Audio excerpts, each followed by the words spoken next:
ঘরে থাকা উপকরণ দিয়ে খুব সহজে রেস্টুরেন্টের স্টাইলে আমি চিকেন চিলি কিভাবে তৈরি করলাম আজকে আমি সেটাই দেখাবো। 1 কেজির থেকে কম মাংস নিয়েছি ছোটো ছোটো টুকরো করে। প্রথমে আদা নিয়েছি 1 চা চামচ, রসুন নিয়েছি 1 চা চামচ।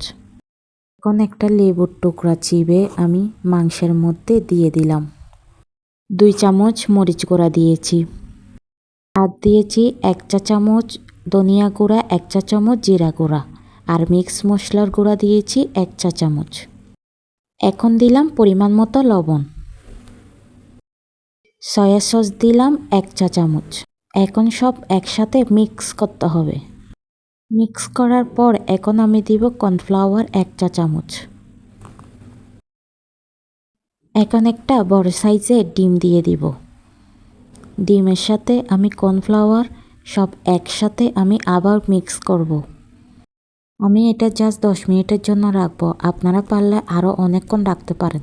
এখন একটা প্যানে বেশ খানিকটা তেল দিতে হবে, দিয়ে একটা একটা টুকরো করা মাংস দিব। যখন 1 পিঠ ভাজা হয়ে আসবে তারপর উল্টাই দিয়ে আরেক পিঠ দিতে হবে।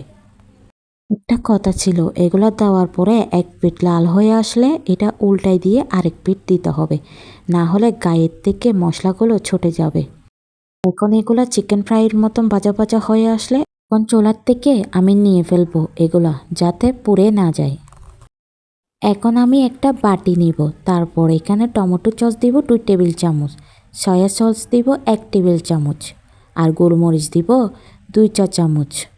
এগুলো সব একসাথে মিক্স করতে হবে।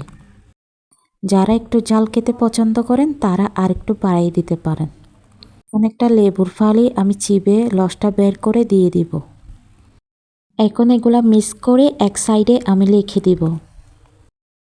এখন একটা হাঁড়িতে আমি বেশ খানিকটা তেল দিয়ে প্রথমে পেঁয়াজ ক্যাপসিকাম একসাথে দিয়ে দিব। অনেকক্ষণ নাড়াচাড়া করার পরে এগুলা যখন ছোট হয়ে আসবে, একদম ভাজা ভাজা হয়ে আসবে, তখন আমি সসগুলো ঢেলে দিব। তারপরে এগুলাকে হাই হিটে এগুলো একটু ভাজা ভাজা করে নেব। রেস্টুরেন্টে সবসময় দেখি হাই হিটে এগুলো বেজে নেই, আমিও তাই করলাম। আঁচটা একদম বাড়াই দিতে হবে। এখন আরেকটু পরিমাণ মতো লবণ দিতে হবে। আমি চিকেনগুলো উঠাই রাখছিলাম, এখন এগুলো সব ঢেলে দিতে হবে। অনেকক্ষণ ধরে নাড়াচাড়া করতে হবে এগুলো। আমার হাতের কাছে ভিনেগার ছিল না, তাই লেবু দিয়ে আমি কাজটা চালাই নিলাম। আপনাদের কাছে যদি থাকে পারলে একটু ভিনেগার দিন। এখন পানি দিতে হবে বেশ খানিকটা। তারপর আমি এগুলো ডেকে দিয়ে 10 মিনিটের জন্য রান্না করে নেব। এখন একটা বাটিতে হাফ কাপ পানি নিয়ে 1 চা চামচ কর্নফ্লাওয়ার গলিয়ে নিলাম। কর্নফ্লাওয়ারগুলো চিকেন চিলির মধ্যে ঢেলে দেব, যাতে ঘনত্বটা আর একটু হয়। এই তো এত সহজে রেস্টুরেন্টের স্টাইলে চিকেন ফ্রাইটা আমি বাসায় তৈরি করে ফেললাম।